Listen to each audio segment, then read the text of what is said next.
Graça e paz, irmãs. Hoje a gente continua o nosso estudo sobre o amor, chegando em uma das características mais desafiadoras que Paulo vai descrever ali em 1 Coríntios 13, que é a paciência do amor. Essa aula é a nossa quarta aula da EBD e o objetivo, como sempre, é que esse conteúdo sirva como material de estudo para nós, inclusive para as irmãs que não puderam estar presentes e que vão poder assistir de casa mesmo, tá bom? Para a gente fazer essa aula, o texto base nosso vai ser 1 Coríntios 13:4 e o texto de apoio vai ser em João 11, que vai falar sobre a morte e a ressurreição de Lázaro, tá bom? Eu preciso ser honesta com vocês logo de início, que a paciência que nós vamos tratar hoje não é algo que a gente vai conseguir comprar e adquirir em um curso. Não vai ser algo que a gente só vai aprender também só observando nas outras pessoas que são pacientes. E o mais importante é que não é algo que a gente consegue produzir com a força do nosso próprio braço, no nosso esforço pessoal. Essa paciência, ela é uma virtude dada por Deus e é um trabalho do Espírito Santo realmente em nós. Pela força do nosso próprio braço não adianta, a gente não consegue, como a gente já vendo isso, né, em outras aulas. E aqui está um dos maiores desafios também do cristão em relação à paciência, né? O desafio não é entender o que Paulo quis dizer, mas é entender o que ele realmente quis dizer, a prática do que ele disse. E é claro que a gente precisa compreender a palavra de Deus, só que mais do que isso, a gente precisa viver ela. Por isso que o tema paciência é um tema tão desafiador para a gente. Então, hoje a nossa aula vai ter duas partes. Na primeira, a gente vai entender o que a Bíblia realmente quer dizer para a gente quando ela fala sobre paciência e por que essa palavra, o termo dela é mais profundo do que parece. E na segunda parte, a gente vai olhar para uma das histórias mais tocantes no Evangelho, que é a ressurreição de Lázaro, para entender por que o amor espera, tá? Lembrando que a gente vendo essas características, a gente também está vendo isso na vida de Jesus. Então, a história de Lázaro vai mostrar para a gente a paciência de Cristo, né? Então, vamos começar e a gente vai entender um pouquinho mais para frente. Primeiro, nessa primeira parte, eu quero entender com vocês o termo paciência, longanimidade, né? Então, o que significa de verdade a palavra paciência? Deixa eu passar aqui um slide para nós.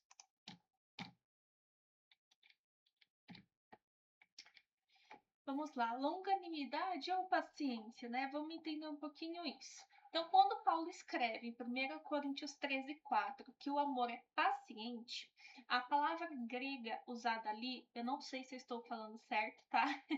É macrotimia. E essa palavra, ela carrega uma ideia muito mais rica do que a nossa palavra paciência em português. Ela tem mais profundidade.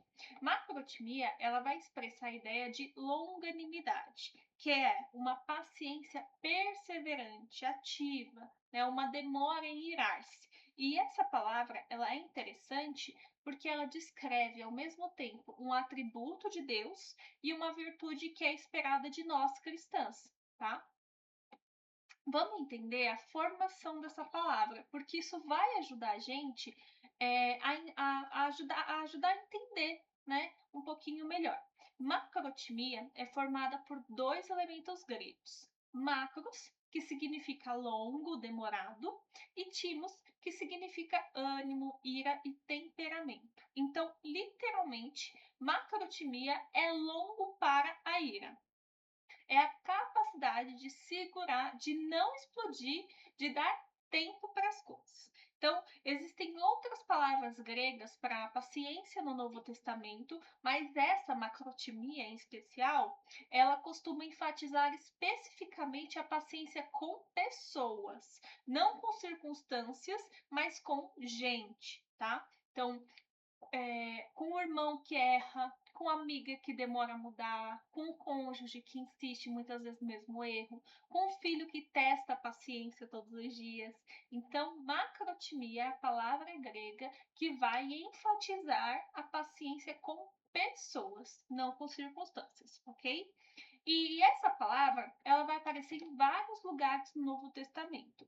Quando ela é aplicada a Deus, ela vai enfatizar a disposição dele de retardar o julgamento, de dar oportunidade para o arrependimento, tá? E quando ela é aplicada a nós, cristãs, ela vai representar uma atitude de tolerância, misericórdia e autocontrole nas relações, tá? Então, vamos ver algumas passagens onde essa palavra ela aparece.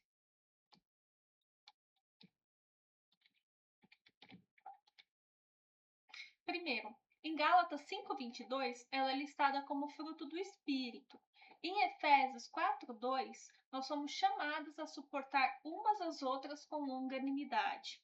Em Colossenses 3:12, ela aparece como uma virtude que devemos vestir como uma roupa, né? E em 2 Pedro 3:9, ela descreve o desejo do próprio Deus de que as pessoas se arrependam em vez de serem julgadas imediatamente. Vamos ler? Deixa eu abrir aqui no meu computador, Gálatas 5:22. Bom, o fruto do Espírito é amor, alegria, paz, paciência, amabilidade, bondade, fidelidade, mansidão e domínio próprio. Outro texto que a gente viu aqui, Efésios 4:2, que diz: exorta os cristãos a viverem em harmonia por meio das virtudes como humildade, mansidão e paciência. Vamos para Colossenses 3:12.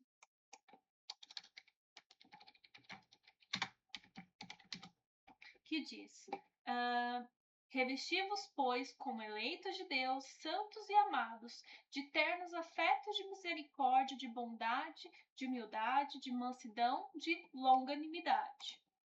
E 2 Pedro 3:9, abra também na sua Bíblia, que diz: o Senhor não retarda a sua promessa, mas é longânimo para conosco, não querendo que alguns se percam, senão que todos venham a arrepender-se. Bom, então juntando, né, tudo isso, a gente pode definir a longanimidade ou a paciência bíblica assim: macrotimia é a decisão de responder com misericórdia, autocontrole e graça, dando tempo ao outro, mesmo quando existe um motivo legítimo para reagir com ira. Então, guardem essa definição, porque ela é o coração de toda a nossa aula hoje, ok? Então, o que é a impaciência? Então, para a gente entender melhor o que é paciência, é bom entender o oposto dela, que é, no caso, a impaciência. Então, reparem numa coisa interessante da nossa própria língua portuguesa. Quando nós colocamos o prefixo in na frente de uma palavra, nós invertemos o sentido dela. Então, por exemplo, impossível significa não possível. Imortal significa não mortal. Imperfeito significa não perfeito. Impaciente significa não paciente. Então, se a paciência bíblica é ser tardio para irar-se, a impaciência é exatamente o contrário. É a incapacidade de esperar, é a reação precipitada diante da demora ou de uma frustração. Tá? Então, assim, a impaciência é, no fundo, o desejo de encurtar o tempo, né? É querer que as coisas aconteçam no agora, no meu ritmo, na minha hora. E isso costuma nos levar a respostas rápidas, impulsivas e, vamos ser sinceros, frequentemente pecaminosas, né? Mas atenção, nem toda impaciência é pecado, tá? Aqui eu preciso fazer uma pausa importante, porque a Bíblia ela não é simplista. Então, ela não diz que toda forma de não aceitar a demora é pecado, tá? Então, existem situações em que aquilo que parece impaciência é, na verdade, algo saudável e até necessário. Vamos ver 3 delas, tá? A primeira situação é quando a impaciência, na verdade, é um zelo pela justiça, ok? Então, há momentos em que nós não devemos ser passivos diante do mal. Então, pensem em Jesus, por exemplo, expulsando os cambistas no templo em João 2, nos versículos 13 a 17, tá? Ali, Jesus ele não teve uma reação egoísta ou impulsiva. Ele teve um zelo santo diante de algo que profanava a casa do Senhor. Uma segunda situação, quando a demora ela causa dor ao próximo ou dano, né? Às vezes agir rapidamente não é uma impaciência, é um dever. A gente precisa correr, né? Reagir àquela situação. Pense em socorrer alguém que está em perigo. Ou denunciar um abuso, corrigir um erro grave antes que ele cause mais estragos. Então, intervir diante de uma injustiça, às vezes, que está acontecendo diante dos nossos olhos. Então, esperar nesses casos não seria uma virtude, seria, na verdade, uma negligência, tá? E uma terceira situação é quando a gente anseia pela consumação do reino de Jesus. Essa é o que a gente pode chamar de uma impaciência santa, né? Em Apocalipse 6:10, os cristãos que já estão diante de Deus clamam perguntando até quando o Senhor vai demorar para fazer a justiça. Isso não é uma rebeldia contra Deus. Na verdade, é um desejo legítimo, profundo, de que a justiça de Deus seja plenamente manifestada, tá?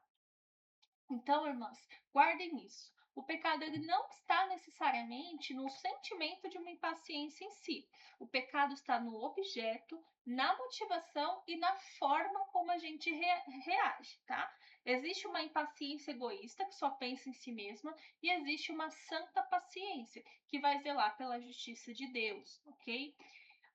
Vamos lá. Agora que a gente entende o que é essa paciência bíblica e também os seus limites, eu quero ler para vocês, levar para vocês umas cenas mais emocionantes, né, do Evangelho, um dos milagres mais grandiosos de Jesus, né, ali que nos é relatado, onde a gente vê essa longanimidade sendo vivida na prática pelo próprio Senhor Jesus. Então, essa história, a morte e ressurreição de Lázaro, a gente encontra em João no capítulo 11. E nós vemos Jesus exibindo ali essa paciência amorosa diante dos seus discípulos, das pessoas, de Marta, Maria, tá? E nos ensina que nós também devemos ser pacientes. Mas calma aí, a gente acabou de ver, né, como nós vimos na aula, e a gente até discutiu um pouquinho sobre isso, que na primeira parte, que quando a demora causa dano a alguém, isso pode ser considerado uma impaciência pecaminosa, ou melhor, uma falha em agir, né? Então alguém pode pensar, então Jesus errou ao demorar para ir até Lázaro, porque essa demora acabou fazendo Lázaro morrer, né? E a resposta, irmãs, é que não. Jesus não errou, né? Por quê? Porque Jesus não errou. Nem toda dor é um dano. Aqui está um princípio fundamental que precisa entrar no coração de cada uma de nós. Na Bíblia, dano não é simplesmente experimentar o sofrimento, né? Deus pode permitir um sofrimento temporário para realizar um bem muito maior, sem que isso signifique que ele agiu contra o amor. Então, deixa eu repetir essa frase, porque ela é o centro da nossa segunda parte da aula. Então, gravem isso. Nem toda dor é um dano, e nem toda demora que produz sofrimento é uma demora pecaminosa, ok? Então, eu vou explicar isso como ilustração que eu acho que todas nós vamos conseguir entender. Sejamos mãe ou não. Mas pensem no parto, né? Nenhuma mãe em sã consciência, ela diria ao médico ali, ó, faça essa dor parar imediatamente, mesmo que meu bebê ainda não esteja pronto para nascer. Então, o sofrimento do parto, ele é completamente real. Ninguém está negando isso. Mas aquela dor ali, ela não é um dano. Pelo contrário, ela está conduzindo ao nascimento de uma vida nova. E é o que Jesus mesmo compara em João 16:21. Ele vai falar sobre a questão da dor no parto, né? Que por hora causa sofrimento, né? Mas é porque justamente a mulher está trazendo ali vida, né? Uma nova vida. Agora vocês imaginem se um médico, por não suportar ver ali a paciente sofrendo, decidisse simplesmente interromper o processo antes da hora certa, na tentativa ali de eliminar a dor nesse caso, poderia colocar simplesmente a mãe e o bebê em risco muito maior. Né? Então, a mãe ela suporta meses de gestação, horas de contração, um momento intenso de dor, porque ela ama o filho que nem ainda viu. Né? E da mesma forma, Deus, em sua sabedoria, ele nem sempre vai remover imediatamente a nossa dor. Ele está sempre a serviço de um propósito amoroso e redentor para a gente. Né? Tudo isso para gerar em nós algo que muitas vezes a gente ainda não consegue enxergar, ok? E no final, os atrasos de Cristo, eles se tornam atos de amor. Né? Jesus ele permitiu ali uma dor temporária na vida daquela família para conceder um bem infinitamente maior, revelar a própria identidade dele como a ressurreição e a vida. Né? Fortalecer a fé dos discípulos, levar muitos judeus a crerem nele, né? Preparar ali também o cenário para a própria morte e ressurreição dele, que viria logo em seguida. Então, na perspectiva humana, houve atraso, porém, na perspectiva divina, houve uma perfeita pontualidade, né? E essa passagem de João 11, além de mostrar toda a paciência de Jesus, ela nos ensina também porque nós devemos ser pacientes. Ela vai nos ensinar que o amor ele espera, né? E a gente vai ver aqui 4 razões pela qual o amor espera e por que nós devemos ser pacientes com Deus, com as circunstâncias da nossa vida e com as pessoas ali ao nosso redor, tá? Então, a primeira, né, razão é que Deus está no controle. Então, irmãs, um dia nós ainda vamos ter uma aula inteira, né, como eu comentei, só sobre o controle soberano de Deus, porque esse é um assunto profundo demais para caber só nesse tópico. Mas, especificamente, para aprendermos a ser pacientes, o texto de João 11 já nos ajuda muito a entender isso. Então, ao longo de toda essa passagem, Deus está sempre no centro da situação, mesmo quando ele parece que não está. E é isso que nos permite confiar. Então, reparem que desde o início da história, Jesus já conhece o fim dela. Vamos ver no versículo 4, 7, 11, 23, 34, 39, 43 e 44. Vou pegar aqui só alguns exemplos para vocês entenderem o que eu quero dizer. 11. Bom, vamos ver no versículo 4, que diz aqui: Mas ao ouvir isso, Jesus disse: Essa doença não é para a morte, mas para a glória de Deus, para que o Filho de Deus seja glorificado por meio dela. Então, parece até um pouco insensível. Alguém chega a Jesus, fala do que está acontecendo com Lázaro. Jesus fala: essa situação não é para a morte, é para que Deus seja glorificado. Né? Depois a gente vê no versículo 7. Depois de seus discípulos, vamos outra vez para a Judéia. E a resposta humana é sempre um tom de desconfiança. No caso, os discípulos dizem: como o senhor quer ir para esse lugar? As pessoas estão querendo te matar ali, né? Melhor que não vá. Mas Jesus disse que é melhor ir para aquele lugar, mas os discípulos rebatem.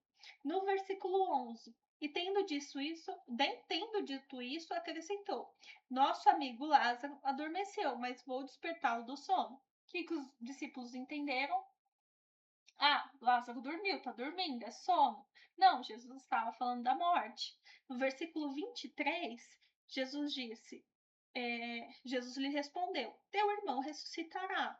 Resposta de Marta: não, eu sei que no último dia meu irmão vai ressuscitar. E Jesus estava falando daquela situação, porque ele sabia desde o início, desde o início que Lázaro ressuscitaria. Então a gente vê essas respostas, né?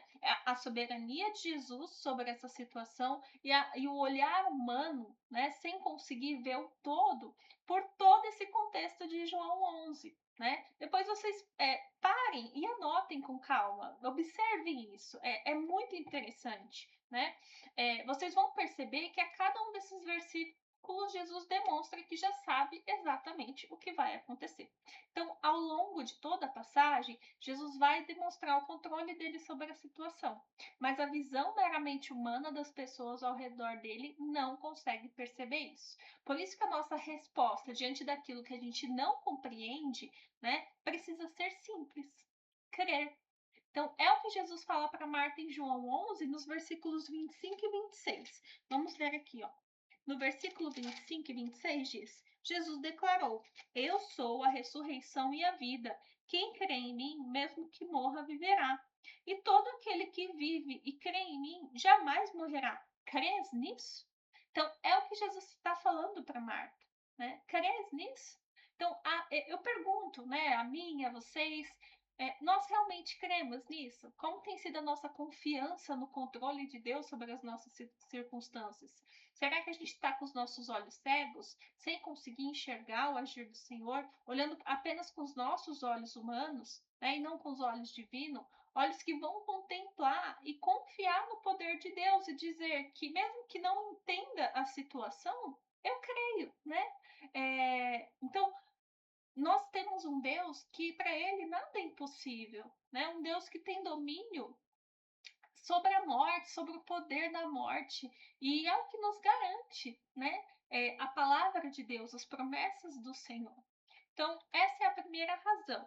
A gente vê isso aí em João 11, 25, 26, Lucas 1, 37, Mateus 19, 26 e Efésios 3, 20. Depois, com calma, né? Na verdade, como é um vídeo, esse aqui você pode pausar, ler certinho as referências bíblicas. A segunda razão é que Deus está trabalhando, né? E esse é o segundo motivo, a segunda razão para a gente ser paciente. E ele automaticamente vai caminhar junto com a primeira. Não é que apenas Deus está no controle, ele também está ativamente fazendo algo bom na vida do seu povo. Então Deus está escrevendo uma nova história para o nosso bem e para a glória dele.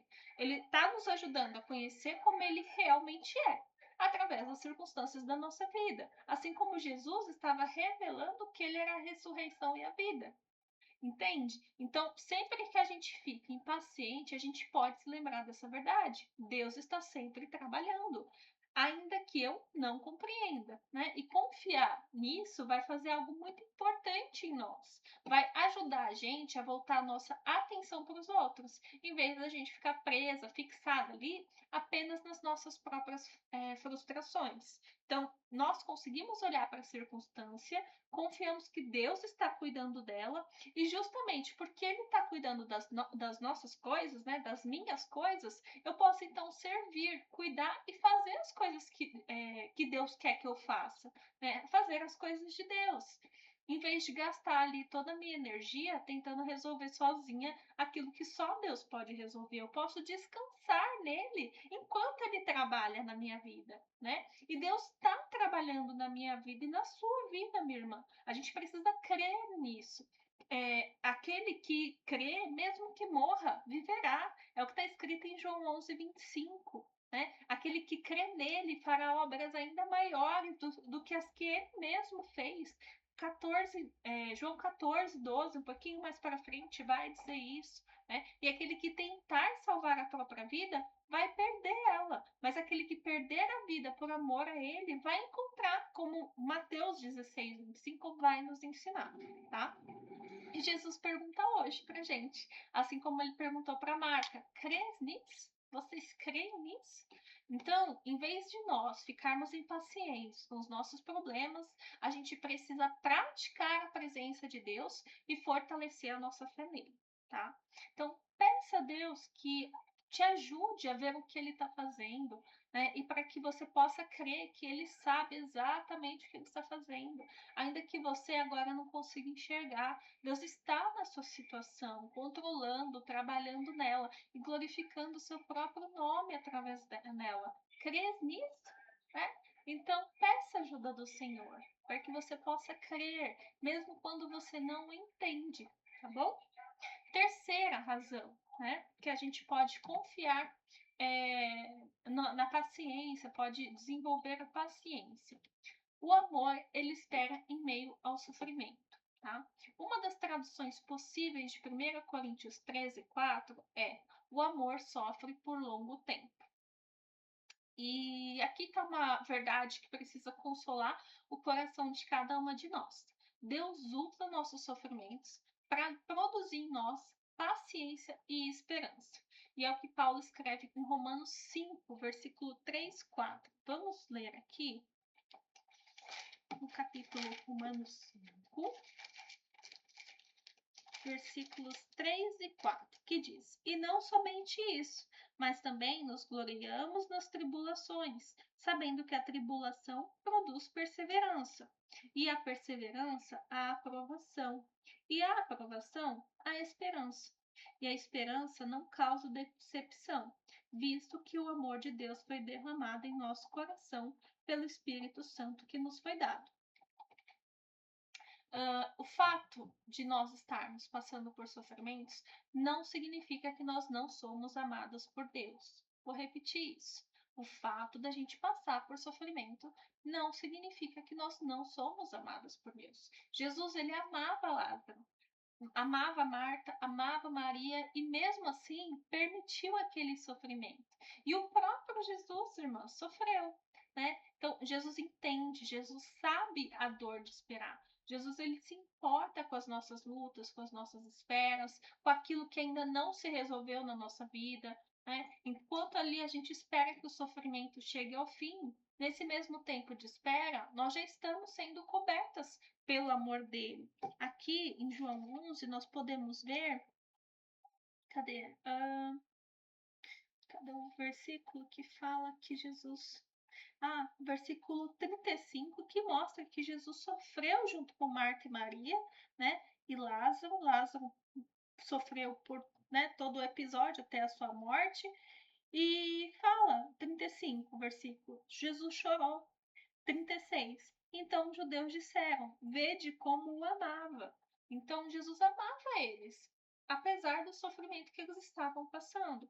A visão do mundo hoje é de que quando as coisas vão bem, é sinal de que Deus está aprovando a sua vida, né? Quando as coisas não estão indo bem, significa que Deus não está com algum tipo de reprovação na sua vida. Você pode estar em pecado, você não é amado por Deus, e não é assim que funciona a lógica bíblica, né? Não, o fato de nós sofrermos não significa que o Senhor não nos ama, tá?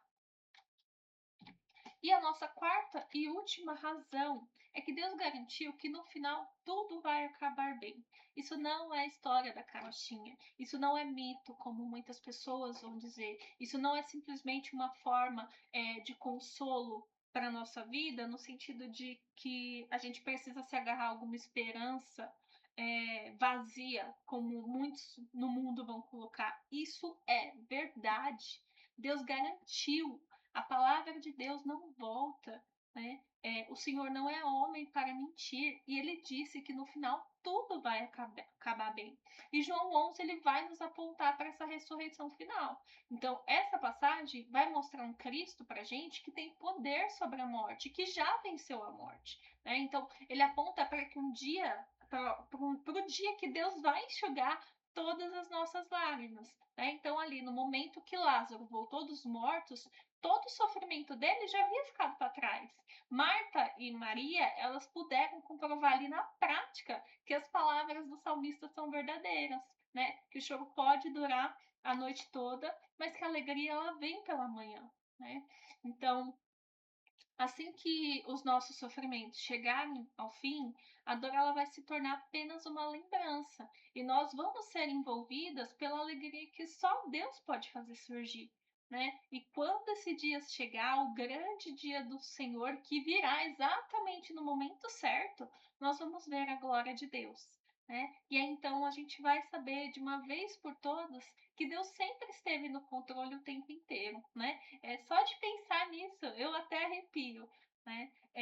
Ele estava ali no controle o tempo inteiro da nossa vida, trabalhando todas as coisas para o nosso bem, mesmo por meio do sofrimento, e que nunca, em momento algum, houve absolutamente nenhum motivo real para a gente ficar impaciente. A gente, infelizmente, só não creu o suficiente, né? A gente não confiou tanto em Deus como nós deveríamos ter confiado. Então, essa mensagem, ela é um encorajamento para a gente olhar para o Senhor dessa forma, né? E para fechar nossa aula de hoje, eu quero que vocês levem consigo essa definição que nós vimos no início, que macrotimia, no caso paciência, longanimidade, é a decisão de responder com misericórdia, autocontrole e graça, dando tempo ao outro mesmo quando existe um motivo legítimo para reagir com ele. Então, essa é a paciência que Deus tem conosco todos os dias. E é a mesma paciência que Ele quer produzir em nós pelo Espírito Santo, para que a gente possa ter com as pessoas ao nosso redor, com os nossos cônjuges, nossos filhos, nossas irmãs na fé, nossos colegas de trabalho, tá? Então lembrem-se, Deus está no controle, Deus está trabalhando. O amor espera em meio ao sofrimento, sem que isso signifique falta de amor, e no final tudo vai acabar bem, porque Deus já garantiu isso através da ressurreição. Então, da próxima vez que a demora te incomodar na sua família, no seu casamento, na sua saúde, na sua igreja, lembre-se de Lázaro. Lembre-se de que muitas vezes o que parece atraso aos nossos olhos humanos é, na verdade, uma perfeita pontualidade aos olhos de Deus, tá? Que o Senhor nos ajude a esperar como Jesus esperou e que a nossa paciência com os outros seja só um reflexo da paciência que Deus tem tido conosco. Que Deus abençoe a todos vocês. Vamos orar. Santo Senhor, Pai, nós precisamos de Ti, precisamos dos Teus conselhos, da Tua vontade, da Tua palavra. Precisamos do Teu amor, Pai. E precisamos da Tua paciência conosco, porque o Senhor não tem nos tratado da maneira como deveríamos ser tratados. O Senhor não leva em consideração em nosso tratamento os nossos pecados. O Senhor tem agido conosco com tanta graça e misericórdia. O Senhor tem derramado sobre as nossas vidas bênçãos imerecidas, tratamentos imerecidos, bondade, graça sobre graça, Senhor. Por isso nós te pedimos que o Senhor nos ajude a ser pacientes, como Cristo é a paciência, Senhor, que o Santo Espírito derrama no nosso coração. Nós te pedimos isso. Nós te pedimos que o Senhor nos ajude a crer que o Senhor está no controle de todas as coisas, que o Senhor está trabalhando em nossas vidas, a entendermos que o sofrimento não significa que o Senhor não nos ama, e confiar, Pai, na grande redenção final, que no dia que Cristo voltar, irá secar, Pai, todas as nossas lágrimas, e que um dia nós moraremos contigo, Senhor, onde não haverá nem morte, nem sofrimento, nem dor, nem angústia. E nos ajude, Senhor, a viver nesse mundo quebrado, nesse mundo caído, de maneira que o seu nome seja santificado, glorificado, e que nós possamos testemunhar cada vez mais da paciência do Senhor ao mundo que está tão impaciente, Pai, e que precisa do alcance do Senhor sobre os nossos corações e no coração deles. Nos ajude, no nome de Cristo Jesus que eu oro. Amém. Bom, meus irmãos, Deus abençoe cada uma de vocês e fico à disposição caso precisem, ok? De tirar qualquer dúvida. Deus abençoe a cada uma de vocês. Fiquem com Deus.